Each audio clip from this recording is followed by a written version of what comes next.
this is Peyton with Girls Gone Right. Hi, this is Megan with Girls Gone Right. And we are back with a pop culture segment. Woo! Today's topic is 16 Candles. What? If you're a very young person, you're probably like, I've never even heard of that. What is that? Well, it's a movie from the 80s. Peyton's first time seeing it was today. Yep, fresh in the brain. Yep. It is a great movie. It is a cult classic. It is also a John Hughes movie, who is a phenomenal director and has written and directed several iconic movies that you probably didn't know that he did, like Home Alone and Breakfast Club and Pretty in Pink and a whole bunch of others like Weird Science. All really great 80s movies, including Home Alone, which was in the 90s. So a lot of great material coming out of John Hughes, I must say. This one is one of them. So we will go over a couple of statistics like we did last one with Mean Girls, like how it was reviewed, critiqued, and perceived then versus how it would be perceived now and would it be canceled. So some statistics. 16 Candles came out May 4th, 1984. Wow. A true 80s movie. A true 80s That's classic. probably the oldest movie that I've ever watched. No. Yeah. No. Yeah. I don't believe that for a single second. You've seen Star Wars? No. What? No. Oh. Don't make me do it. Looks like we've got some homework to do. The audience score for this movie was 85% on Rotten Tomatoes, and the critics score was 81%. So very close. These scores honestly don't surprise me because the people that watched this movie back in the day loved a good old-fashioned John Hughes movie and respect the humor behind the film and its script that he wrote and directed. Even the parts that can be uncomfortable, which there were a lot. Yeah. It doesn't and shouldn't affect us on a personal level. Like no comedy should. Because as a whole, it's meant to make us laugh. It is meant to make us laugh, and that's exactly what the movie does. A good review that I found from mania.com says, high school is high school no matter what the date, and Hughes ensures that the consistencies of that age remain unchanged. It's pretty true. Yeah. I could agree with that. Another good review from GoneWithTheTwins.com. Creative. At time, a laugh out loud, funny, highlighting the awkwardness of adolescence through alternations of clumsiness, low self-esteem, and misadventures of maturation. Mature. That's honestly spot on. Yeah. Spot on review. Yeah. Here's a bad review, which is... This is actually a bad review from 1984, but it speaks volumes to today. Its middle American cast of plastic females and self-regarding males look and behave like delegates to a Republican convention. What? The slight plot is strung out on a series of gross jokes. Wow. They were woke back in the 80s. Uh-huh. Right? That one, I'm like, are we sure Not this wasn't based today? take. Not no, based. It was from 1984. And that's from The Age in Melbourne, Australia. Another bad review from thespool.net says, to try and explain 16 Candles as a person who was there for it in its first run today, lists to helplessly shrug and say, I don't know, man. It was a different time. They were just like, yeah. But why? Not feeling it. But why? The IMDb score is 7 stars, and that was out of 120,000 users that gave it a score. So, yeah, I'd say 7 out of 10 is pretty good. Again, it's not the best movie, but it's a cult classic. Yeah. So It's definitely a classic. I've heard of 16 Candles. Yeah. My mom watched 16 Candles, Yeah. and she loves that movie. A lot of people love it. I'm not a movie buff. So this segment challenges me. I love it! Because I don't like watching things that are long because I have a short attention span. So it's really hard for me to sit there and watch a movie. I'm a terrible person to watch a movie It's with. great for you because this movie was short. Thank gosh. And that's when I'm like, sure, $3.99 on YouTube, purchased, watched it. I'm like, Yes. done in like under 90 minutes. Yeah. Great. So good. I mean, this movie has a good balance of chick flick and comedy. So there's a lot of undertones of, I guess you could say, toxic masculinity. But honestly, it's more of illustrating how horny high school boys are. Facts. And that's it. And adolescent boys and teen boys, they're just horny, going through puberty.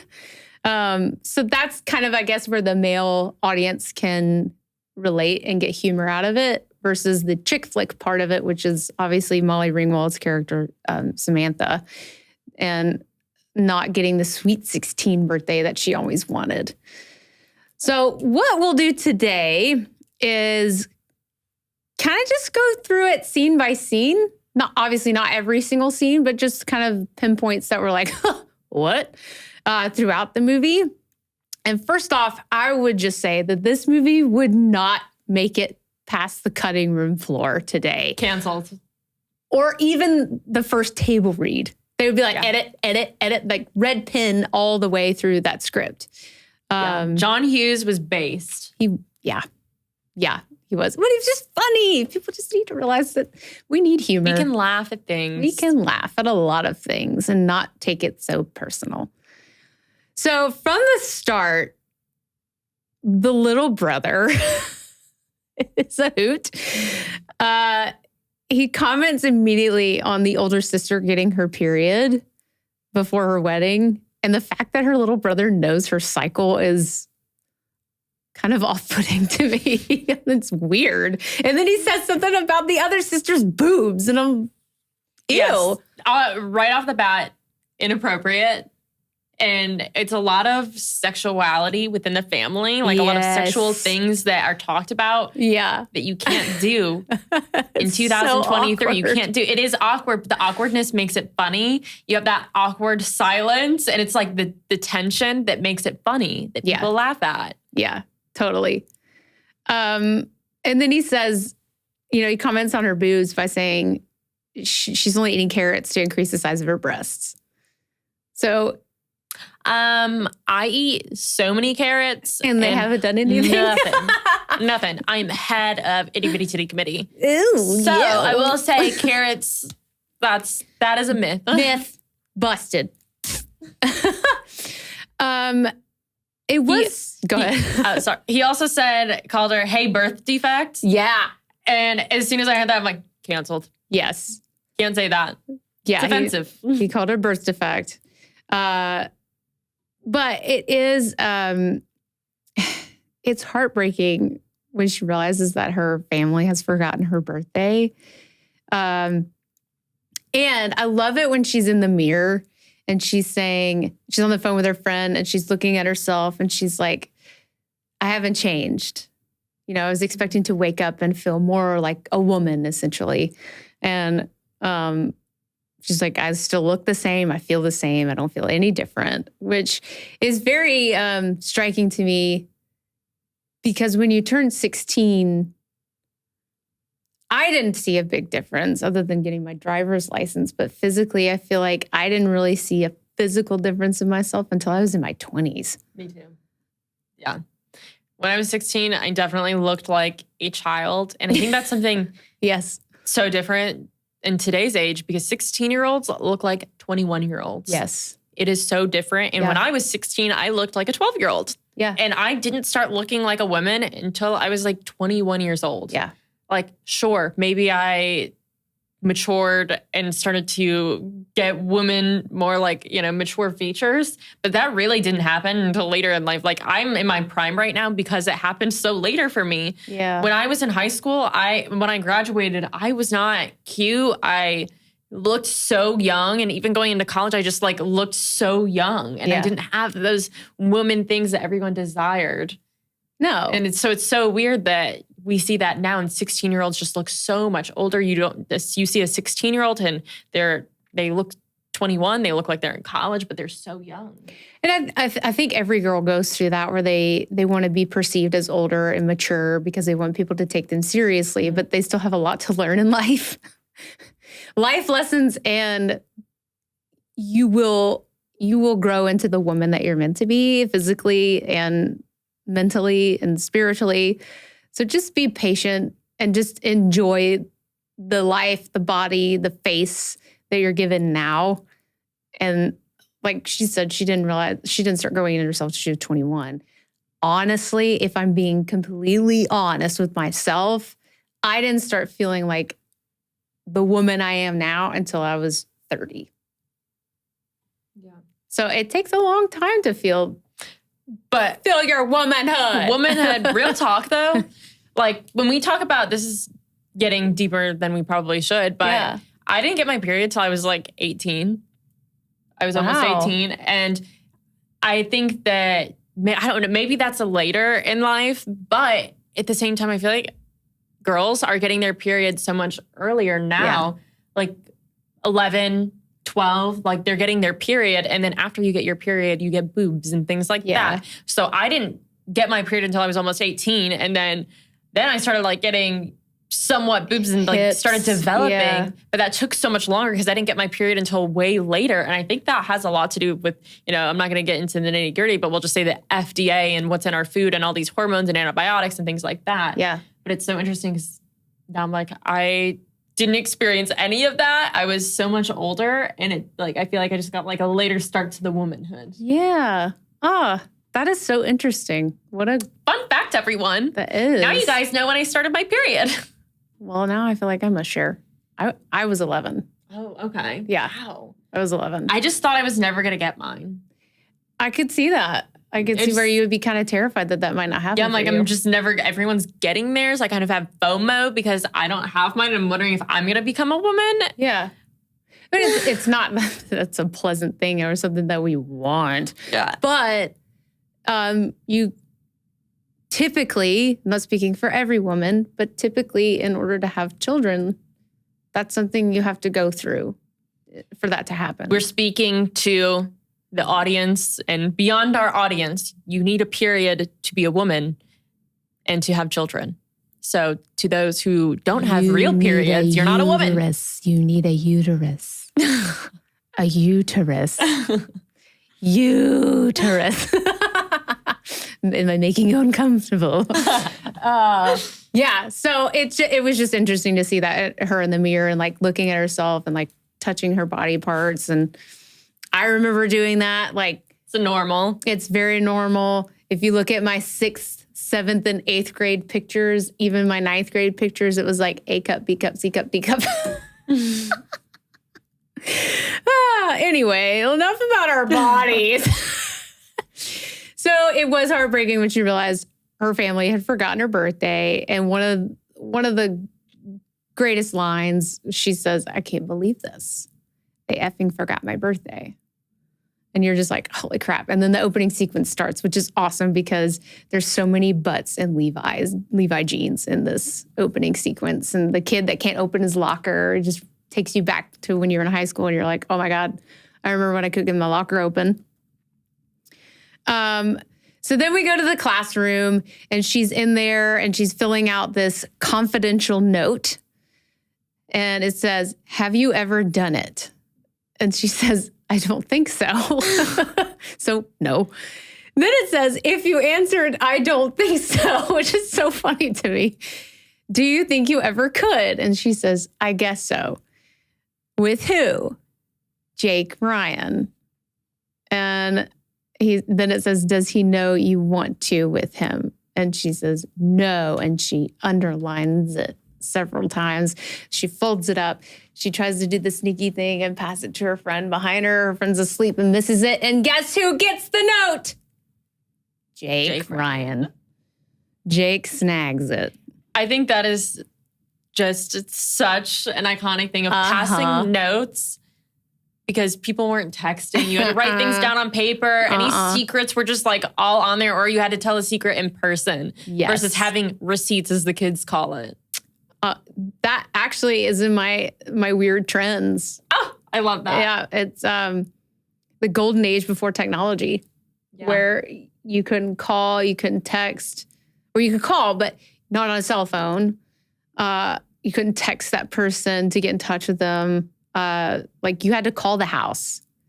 And there's a scene where Jake is trying to get in touch with Sam, and he had the grandparents pick up. But you had to call people on the house phone and ask for that person in order to talk to them. I kind of miss those days, to be honest.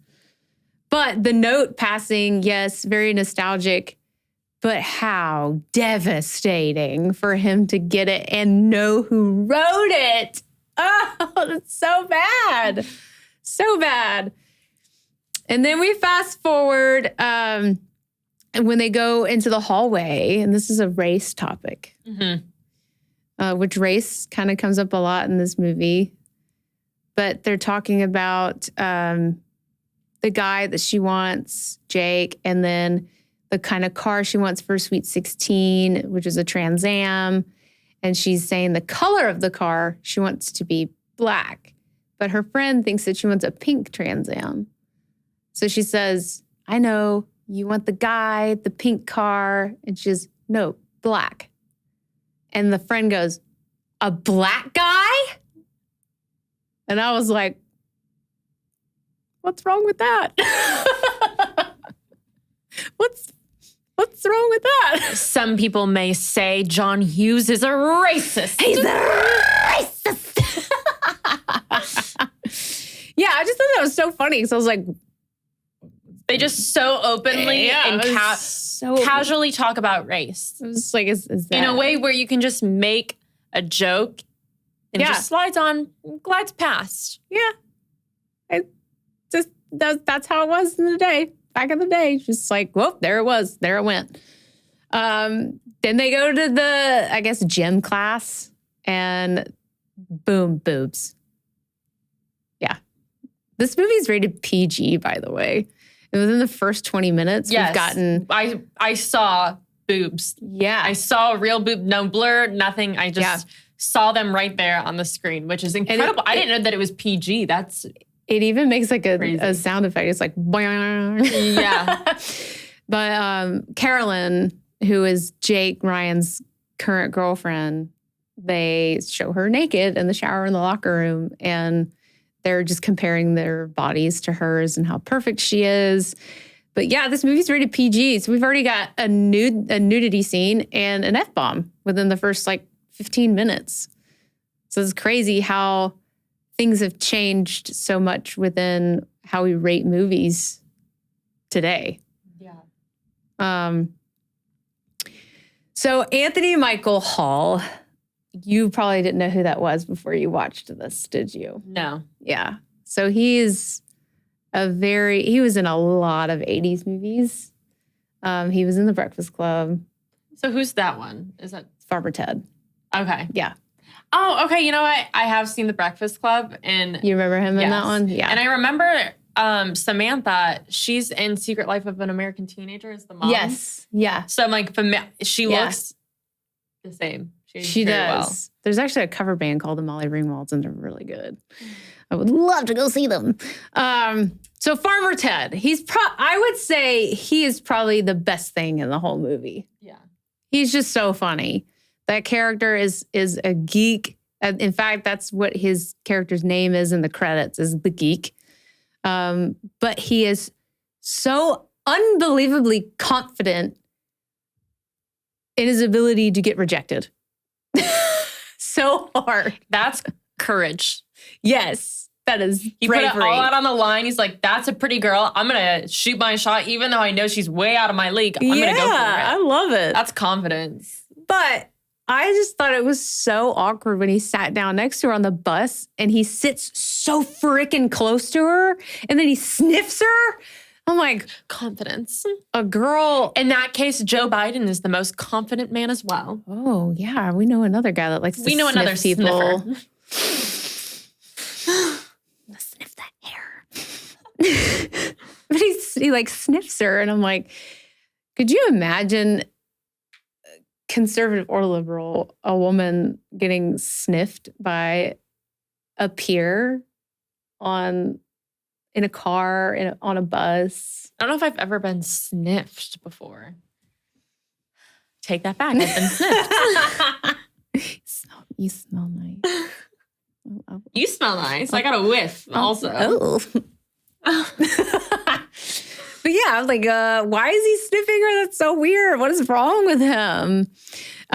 But he says something that the trans community would be like, whoa, wait a minute. He says, I'm a boy, you're a girl. Is there anything wrong with me trying to put together some kind of relationship between us? So are you saying that relationships can only be between a boy and a girl? Based. What is a boy? What is a girl? What is a woman? I mean, and then she called him a fag. Still rated PG. She called him an FAG. She did. And I forgot that she actually called him that. I've seen this movie so many times, but I haven't seen it in so long. So when she called him that, I went, oh. Yeah, I think watching it, knowing like what can I pick up on that can cancel this. Yeah. I had a different, set of goggles on to just be picking up all of these things. Yes. And I'm like, whoa. Yeah. You don't see it because to me, I wouldn't care. Yeah. But when I'm looking at it from a different perspective of what am I picking out that I can cancel? Exactly. This is how the libs thing is. That I don't like looking at things that way. I'm like, I would much rather just exist. But the way that they look at things, I just try to put myself in their mindset of what can I pick out and cancel today? Exactly. It's because when we watch things, we're not watching things from a victim's mentality, and we're not looking to get offended. We're not looking for things to make us upset. We're not looking for things to piss us off. We're enjoying the movie. We're enjoying the entertainment because that's what it is. It's entertainment. It is meant to entertain us, not piss us off. And if it does, turn it off. That's all you gotta do. So then she goes back home. Nothing like your parents and your family forgetting your 16th birthday, but nothing like walking into your room and finding your grandparents in their underwear. And then forgetting your birthday also. On top of that. On top of it. It's amazing. I would be mortified if I walked in on that. But the other grandparents to me are the best. Are these the ones that were grabbing her boobs? Yes. Principal moment. Grandparents groping their granddaughter's boobs, saying how nice and perky they were. Oh, it's so good. He's like, knock, knock. Who's there? Who? Helen, we've got an owl out here in the hall. Then he starts tickling her, and then the other grandmother comes out, and she's like, leave her alone, Fred. You'll make her tinkle. And then, like Peyton said, she grabs her boobs. She says, oh, look, she's gotten her boobies. And then decides to touch them. Could you imagine? My grandparents groping my boobs. No, I've never thought about that. I don't want to. But it's, it's a sense of humor that it's so awkward that it's funny. Exactly. It's inappropriate, but it's funny. You can be inappropriate sometimes and make jokes. Conservative, Christian. I like to be a little inappropriate sometimes to make jokes. I make inappropriate jokes sometimes. Dirty jokes are funny. Yes. It's like, what? To laugh, sure. Anything for a little giggle. Anything for a little giggle. I like that. That should be on a shirt. We should make a shirt that says that. Anything for a little giggle. Anything for a little giggle. Proceeds to touch her boobs, and it is very awkward. Then we meet one of the other greatest characters in the whole movie, Long Duck Dong. He's my favorite. He's the best. I wasn't sure at first, and then at the end, he just really had a butterfly effect. Yes. His character grew so much. Yes. He is amazing. He actually has some of the best lines in the whole movie. Yeah. In fact, one of his most iconic lines is, what's happening, hot stuff? It's the best.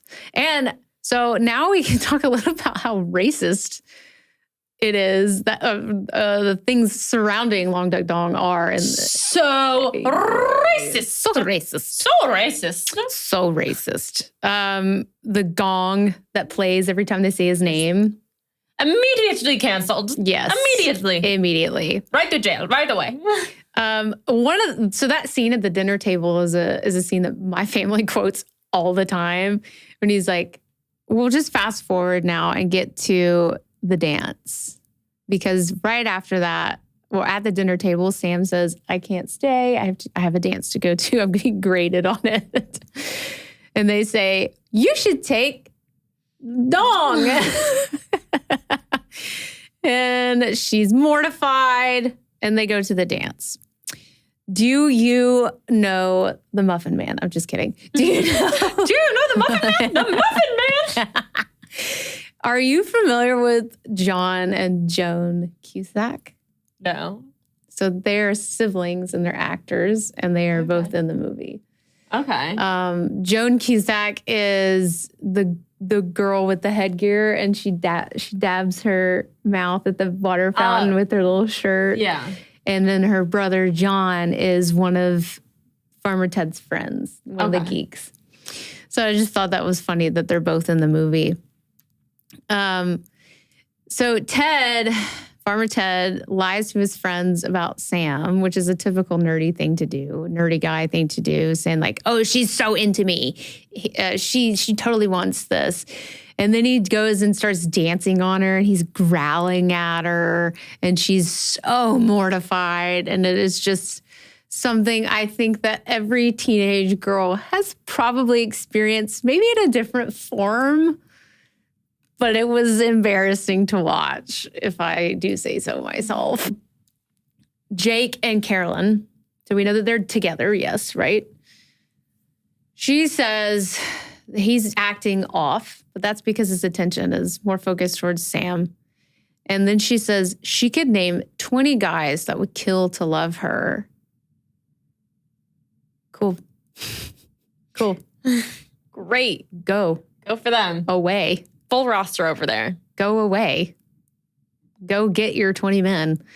I feel like that is something that would be said on the Whatever podcast.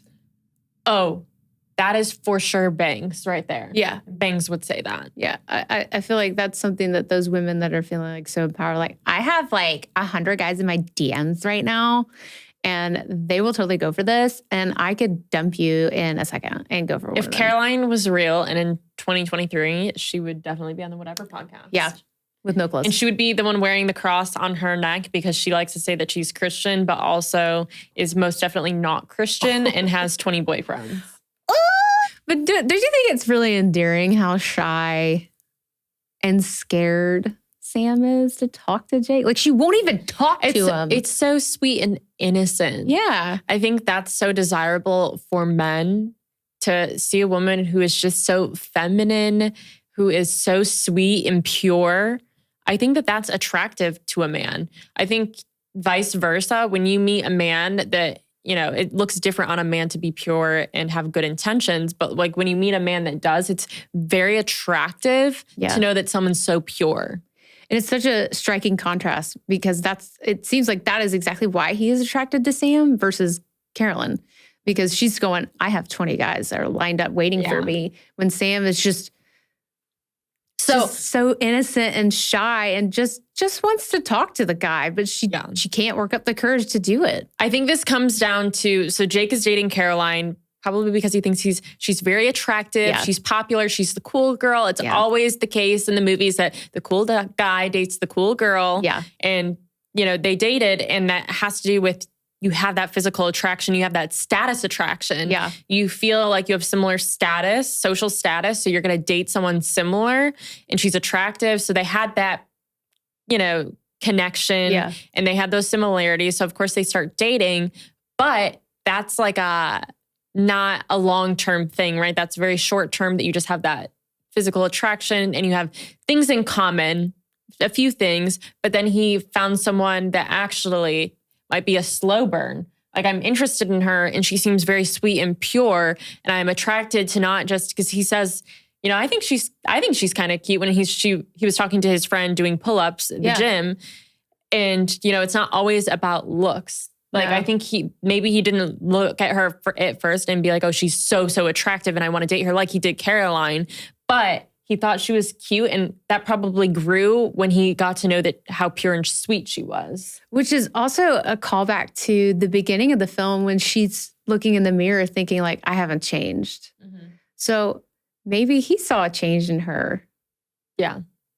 That on her 16th birthday. That she didn't see herself. And I also think that he didn't see it at first either, right? Because he's been dating some other girl. Exactly. He's never pursued her before. Yeah. But I think when you find someone and you like their qualities. Yes.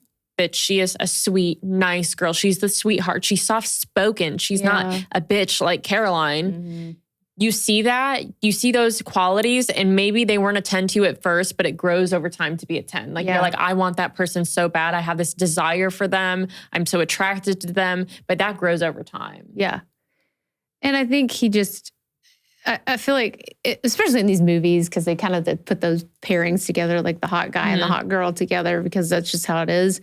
And I feel like that actually kind of rubs off on real life for teenagers, because they just automatically assume like, well, I'm being told by my peers like that I'm hot and that I'm attractive. Yeah.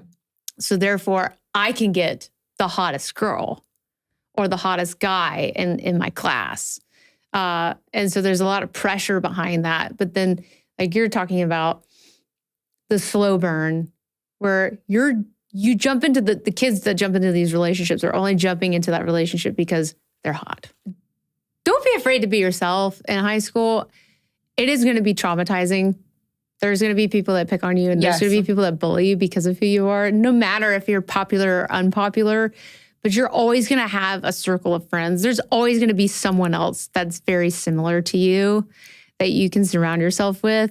When you finally start to embrace who you are, or just your inner self, because honestly in high school, you don't know who you are yet. Yeah. But when you just start to embrace your quirks and your features, you get a glow of confidence, and it rubs off, and it can make people jealous. Or it can make people flock to you, which is essentially what you want. You want more people around you like you that share the same values as you too. That was a good little take. So at the dance, we are introduced to the tall track girl that Long Dug Dong ends up hooking up with later on in the movie, who is in the cast labeled as the lumberjack. Oh. Based. Yeah, she's so tall, and she's much taller than him. But they are... like a Brittany Griner almost.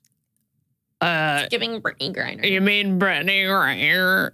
She has such a deep voice. I can't even get that low. Are we sure she's not? Okay, I'll just stop there. Yeah, so...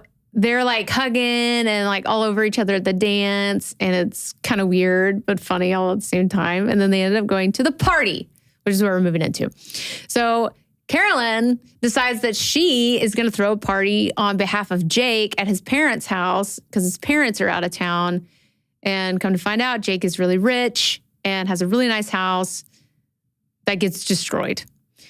So she is so drunk at the house, and she's like, meet Jake, meet everyone young. And she gets so drunk that she gets her hair slammed in the door, and they end up cutting it off. She's just a mess. She's a hot mess, and she's obviously using Jake for his rich boy status. But we get to the scene with Long Dug Dong and Lumberjack Lady, where they're on like an exercise bike. It's so good. And she says, I've never been out with a boy before. Did you catch that? No. Yeah. She says, I've never been out with a boy before. And he goes, me neither. So obviously she's kind of lesy. Yeah. And hence the lumberjack. Is she into Long Dug Dong because he's like really little and petite? I don't know. Because he's dressed like a geisha later. Oh. Yeah. Just to point that out. So we heard fag earlier in the movie. We hear it again later. Ted calls his friends faggots. And I know we're saying that word right now. I used to use that word. I don't use it anymore because I have gay friends and that is offensive to them. I'll just come out and say that. I don't like that word. I don't enjoy saying it, but I'm saying it for these purposes. Yeah, I will say I don't use that word. Yeah. My take is you don't have to support these beliefs or movements or these ideologies, but I just want to respect everyone. Yeah. Even if it's a transgender person, I don't agree with that ideology, but I'm not going to be tearing them down with horrible, horrible words. It's a demeaning word. Yeah. It's not necessary. And you can be conservative and you can have these political beliefs and you can feel certain ways about ideologies, but address it with facts and well thought out logic. Yeah. Versus tearing people down with horrible words, because I don't believe that you should be doing that in any situation. No, not in any situation, regardless of the community or movement, like whatever. That word is, if it's offensive to a good friend of mine, then it's offensive to me. Not personally, because obviously I'm not gay, but when we say it today, it's only in reference to the movie and the script. So just clarifying. So he calls his friends that, and it took me off guard for a second because again, I wasn't listening for that when I watched it in the past. But the disaster left behind at this party is on another level. The pizza on the turntable. The freaking suds coming out of the vent. I mean, wow. I've never been to a party like that. Literally. I don't know if I want to go to a party like that. Never. So I want to talk about one of my favorite scenes in this movie, which is when her dad finally realizes that they forgot her birthday. And it's such a touching moment. I'm a daddy's girl. Peyton's a daddy's girl too. And I love this dad because he's trying so hard to get on that like girl level with her and he's not. He doesn't get it, but he's trying so hard and the effort is what counts. And a girl always loves and always will need her daddy, which is why I love that scene. The dialogue in it is very cheesy, but it's a stepping stone of life and the type of conversation that we all should have at least once with our dad. So I love that scene a lot. When Ted sees Carolyn drunk and Jake asks him to take her home, he says, I don't drive. I'm a freshman. I don't have a car. You can use mine, he says. He says, I don't think that's a good idea. And he goes, I could violate her 10 different ways while she's passed out. Tough in today's world. We don't. Yikes! You cannot say that. I don't care what side you're on. As a girl, that you cannot say that. You cannot say that. Oh well, guys are gonna say what they say to each other behind closed doors, like whatever. I can't be like, you can't say that. You're gonna say it anyway. It's just life. But like, it's like a liability to say that. Yeah. You would get immediately canceled. Yeah. Immediately. And then she feeds Ted birth control in the car. And he goes, do you have any idea what that could do to a guy my age? Hormone blockers. Science. Yeah, science. And he breaks the fourth wall. That's awesome. So a lot of interesting takes in this. The rest of it is just kind of the conclusion of the movie, which if you haven't seen this movie, you should just watch it. But we'll just do some funny things now. So I love when I love Long Duck Dong so much. He's a sexy girlfriend. That's one of his lines. And he goes, automobile. Love that. She got married to Oli Bohonk. She got married? Oh, married. Yep. Married. Sheesh. Closes the door. Married. Speaking of married, the older sister that gets married takes not one, but 4 muscle relaxers because she got her period and she is unable to walk down the aisle. And I think it's hysterical. Stereotypes in this movie, Jake showing up to the wedding in his super cool car. Yep. Is so stereotypical. And then he's waiting for her outside of the church, which ends up being their first interaction throughout the entire movie. People are struggling for a text back, and this man is just out here doing the most. He's just doing the Lord's work.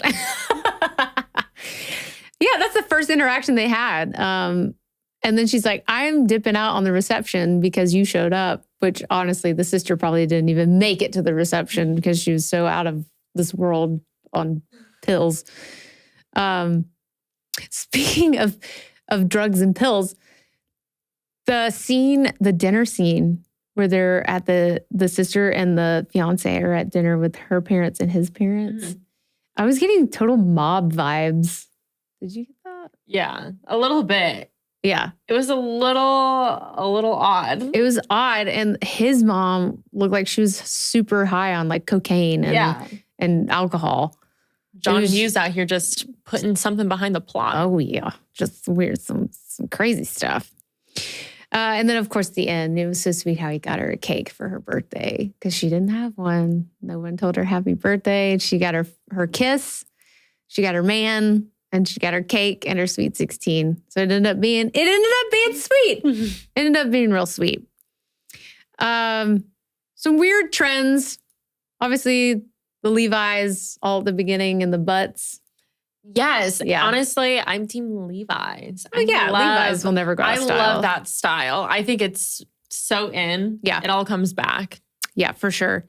The lemon on the elbows.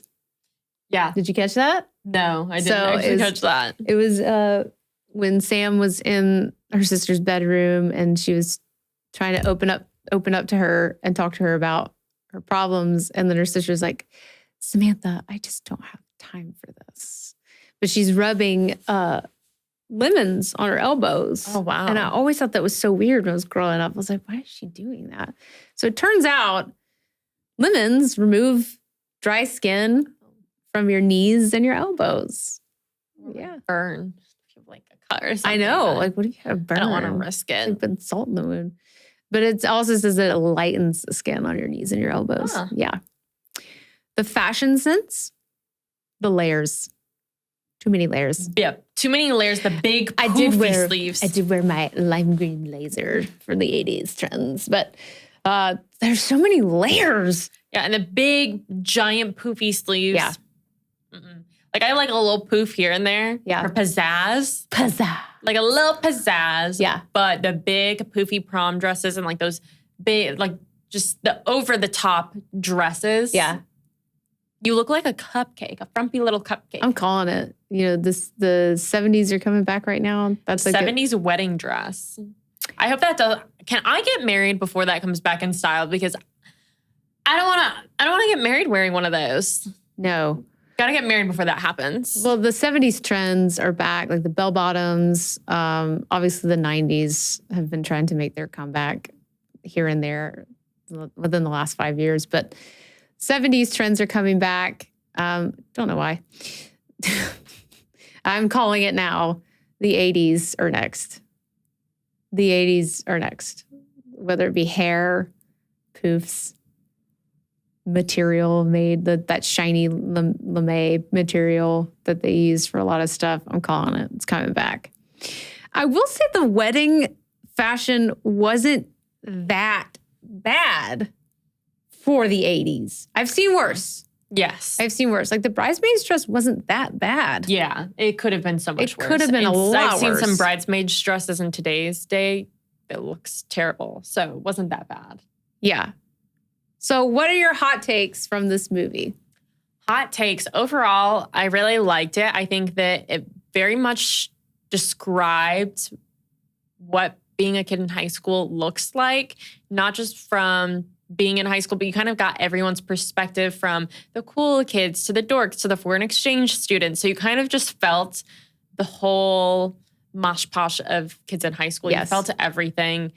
So I liked that it was just had a whole bunch of different things going on. Yes. And it kind of just walked you through all aspects of high school. Some other things that I just really liked and that I wish that would come back in today's day is how serious people kind of took their relationships. Yeah. When you were dating someone in high school, it wasn't like, oh, that's my boyfriend or I'm talking to him. It was, we're going steady. I'm going with him. Like Caroline's going with Jake. Yeah. And it was going with, like, that's my person. It wasn't like a black and white. It wasn't that gray area of we're talking and maybe we're dating, but I'm also dating this and I'm dating this guy. Yeah. It was, they took their relationships very seriously. And I think that that's something that we need to bring back because it's so cute. It's so sweet when someone just looks at another person, especially in high school. It's like they're so young, but the one thing that they're doing right is actually taking their relationship seriously. Yeah. And just being like, I'm going with them. Yeah. I'm going with. I'm not dating. I'm not talking to them. I'm going with. And obviously, most of the time, high school relationships don't last or work out in the long run. And to be honest, they shouldn't because you need life experiences. Yeah. But it is endearing to see that from the past because of how serious they took it. It's something that we can learn from, and not this hookup culture and what do they call it on the whatever? Body count. Yes. There was no hookup culture in 16 Candles. Samantha didn't even know if she had sex or not because she was so innocent. She didn't know what that was. And then in today's day and age, these 16-year-olds are like, sex. I've had it 20 times with this many guys and I do it with 6 guys a weekend. It's insane to see the difference. And I think it's just refreshing to see, although there were some racial slurs and some inappropriate jokes made in the movie, it was innocent and pure. Yeah. And in the end, it made us laugh. It made you laugh. And I agree with everything you said and you're taking the movie and just the highlights of every aspect of high school in 2 days. That's how long that was the duration of the movie. It took place over 2 days. And they hit a lot of points because there's a lot in high school and we saw a lot of it in just an hour and a half. It's a great movie. If you have not seen it, I highly suggest watching it at least once. If I did it, you guys can do it. Exactly. Peyton doesn't like to watch movies, but we got her to watch it. All right. Would 16 Candles be canceled if made today based off society's political correctness? Yes. Abso-freaking-lutely. It would be canceled. It wouldn't even be made. Right? Right. Too many racial slurs, inappropriate. Yes. Definitely. Well, guys, that was our wrap up of 16 Candles. There is more where this came from. The next topic we're moving on to will be controversial music performances. Ooh. You guys are not going to want to miss this one. Yeah. So make sure you click subscribe so you can get notified for our next episode. They drop every Wednesday and Sunday. Wednesday is our pop culture segment with Megan. And Sundays is just our cultural, political, whatever we want conversations. We usually have a guest. That is on Sunday. So make sure you click subscribe. And if you haven't yet, follow us on Instagram at Girls Gone Right so you can see some fun clips of the show. Yes. Thank you for watching. See you on the next one. Bye.